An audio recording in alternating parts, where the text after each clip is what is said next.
और आज मैं आपसे बात करना चाहता हूं कि हमें से बहुत से भाई बहन हैं जो डिप्रेशन में अपने जीवन को व्यतीत कर रहे हैं। हो सकता है आप भी उनमें से एक हो जो तनाव में है, डिप्रेशन में है। तो आज शाम में मैं आपको उत्साहित करूंगा, और यदि आपने इस प्रकार से किया तो प्रभु आपको इस डिप्रेशन से बाहर निकाल देंगे। हो सकता है आपके जीवन में कुछ ऐसा हुआ जिसके कारण आप डिप्रेस हो गए हैं। हो सकता है किसी अपने ने आपको छोड़ दिया हो, या फिर आप असफल हो गए हो, या फिर आपको अपना भविष्य मानो अंधकार में नजर आ रहा है। हो सकता है इसलिए आप अपने जीवन में डिप्रेस हो रखे हो, या फिर परिवार में लड़ाई झगड़ों के कारण हो सकता है आप डिप्रेस हो। तो आज शाम में मैं आपको उत्साहित करूंगा। हम बाइबल में यिर्मयाह के विषय में पढ़ते हैं। यिर्मयाह भी अपने जीवन में डिप्रेस हुआ। क्यों? क्योंकि उसका विरोध हुआ। क्योंकि वो तो अच्छा जीवन जी रहा था, वो तो परमेश्वर का काम कर रहा था, उसने तो कोई भी गलती नहीं की, लेकिन उसके बावजूद लोग उसकी निंदा करते हैं, उसके बावजूद लोग उसको दुख देते हैं, उसके बावजूद लोग उसके विरोध में कार्य करते हैं, इसलिए वो डिप्रेस हो गया। वो कहता है कि मैं इस धरती पर पैदा ही क्यों हुआ? क्यों मैं उस दिन मर नहीं गया जिस दिन मैं अपने मां के पेट से जन्मा? क्या मैं दुख भोगने के लिए इस धरती पर पैदा हुआ हूं? इस प्रकार की बातें वो करता है। लेकिन दोस्तों, परमेश्वर के पास यिर्मयाह के लिए एक उत्तम योजना है।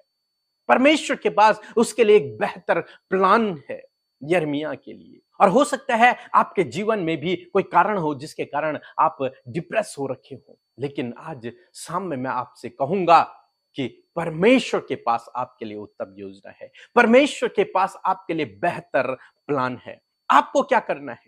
आपको परमेश्वर के पास आना है। प्रभु यीशु मसीह कहते हैं, हे बोझ के तले दबे और थके मांदे लोगों, मेरे पास आओ, मैं तुम्हें विश्राम दूंगा। प्रभु यीशु मसीह आपको निमंत्रण देते हैं, कहते हैं कि यदि तू डिप्रेस है, यदि तू परेशान है, यदि तू थक गया है, यदि तेरे ऊपर बोझ है, तो मेरे पास आ। मैं तुझे विश्राम दूंगा, मैं तुझे शांति दूंगा, मैं तुझे आराम दूंगा, मैं तुझे आनंद दूंगा, मैं तुझे सांत्वना दूंगा, मैं तुझे अपने गले से लगा दूंगा, मैं तेरे साथ में रहूंगा। परमेश्वर आपसे वादा करता है। एक वचन हम लोग पढ़ेंगे, भजन संहिता की किताब उसका 42 अध्याय और 11 पद, जहां पर कुछ इस प्रकार से लिखा है, हे मेरे प्राण, तू क्यों गिरा जाता है?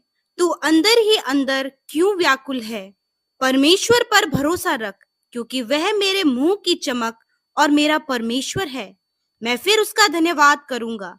आमीन। यहां पर भजनकार भी कुछ ऐसे ही दौर से होकर गुजरे। तब भजनकार कुछ इस प्रकार से कहते हैं कि हे मेरे प्राण, तू क्यों गिरा जाता है, तू क्यों व्याकुल है? अपने आप को समझाते हैं कि हे मेरे मन, तू क्यों व्याकुल हो रहा है? परमेश्वर पर भरोसा रख। वो अपने मन को समझाते हैं कि तू परमेश्वर पर भरोसा रख, क्योंकि वही मेरे मुख की चमक है, मेरा उद्धार है। वही मुझे छुटकारा देगा इस परिस्थिति से जिससे होकर मैं गुजर रहा हूं। वही है जो मेरे मुख की चमक है, वही है जो मेरा उद्धार है, वही है जो मुझे छुड़ाएगा, वही है जो मुझे बचाएगा। इसलिए तो चिंतित मत हो, इसलिए तो निराश मत हो, इसलिए तो व्याकुल मत हो, परमेश्वर पर भरोसा रख। आज आपको यही करना है। आपको परमेश्वर के करीबी में आना है और उस पर भरोसा रखना है। मैं आपको विश्वास दिलाना चाहूंगा कि प्रभु आपको उस डिप्रेशन से बाहर निकाल देंगे। एक और वचन हम लोग पढ़ेंगे, भजन संहिता 34 उसका 17 और 18 पद। धर्मी दुहाई देता है और यहोवा सुनता है और उसको सब विपत्तियों से छुड़ाता है। यहोवा टूटे मन वालों के समीप रहता है और पिसे हुओं का उद्धार करता है।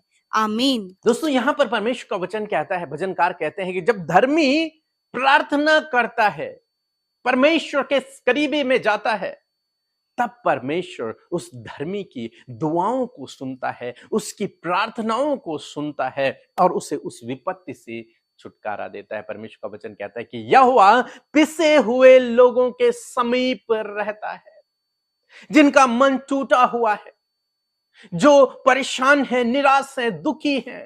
परमेश्वर उनके करीब रहता है ताकि परमेश्वर उन्हें सांत्वना दे, ताकि परमेश्वर उन्हें उस निराशा में उन्हें आशा दे, ताकि परमेश्वर उन्हें उस समस्या से, उस विपत्ति से, उस डिप्रेशन से बाहर निकाले। इसलिए परमेश्वर उनकी करीबी में हो जाता है। तो आज शाम में मैं आपको उत्साहित करूंगा कि आपको परमेश्वर प्रभु यीशु मसीह निमंत्रण देते हैं कि यदि आप डिप्रेशन में हैं, यदि आप तनाव में हैं, यदि आपके जीवन में कोई समस्या है, तो प्रभु के पास आए। प्रभु आपको विश्राम देंगे, प्रभु आपको शांति देंगे। दूसरा काम आपको क्या करना है? अपना भरोसा परमेश्वर पर लगाना है, अपने आप को समझाना है कि तू चिंतित मत हो, निराश मत हो, अपना भरोसा परमेश्वर पर रख, वही तेरे मुख की चमक है। तीसरा काम आपको करना है, आपको प्रार्थना करनी है प्रभु से, और निश्चय प्रभु आपको उस डिप्रेशन से बाहर निकालेगा। बीते दिनों एक बहन ने हमें फोन किया कि वो लगभग 22 साल से डिप्रेशन में थी और उसकी दवाइयां खाया करती थी। जब उन्होंने हमारे साथ में रोज सुबह शाम प्रार्थना करना शुरू किया, तो कुछ ही समय में प्रभु ने उन्हें उस परिस्थिति से बाहर निकाल दिया और डॉक्टर ने उन्हें दवाई खाने से मना कर दिया कि तुम्हें अब दवाइयों की जरूरत नहीं है, तुम बिल्कुल ठीक हो गई हो। प्रभु ने उन्हें इतनी लंबे समय से चल रही बीमारी से पूर्ण रूप से छुटकारा दिया। दोस्तों, आज शाम में मैं आपको उत्साहित करना चाहूंगा, यदि आप भी इसी प्रकार की समस्या से होकर गुजर रहे हैं, इसी प्रकार से डिप्रेशन में हैं, चाहे कोई भी कारण हो, आप प्रभु के पास आए, उससे प्रार्थना करें, वो आपको छुटकारा देगा। रोज सुबह से हम प्रार्थनाओं में शामिल हुए, हम आपके लिए प्रार्थना करेंगे, प्रभु से कहेंगे, प्रभु इस भाई इस बहन को इस समस्या से बाहर निकालें। निश्चय प्रभु आपकी प्रार्थना को सुनेगा और इस समस्या से आपको बाहर निकालेगा। सो प्रभु आपको इस वचन के द्वारा बहुतायत से आशीष दे।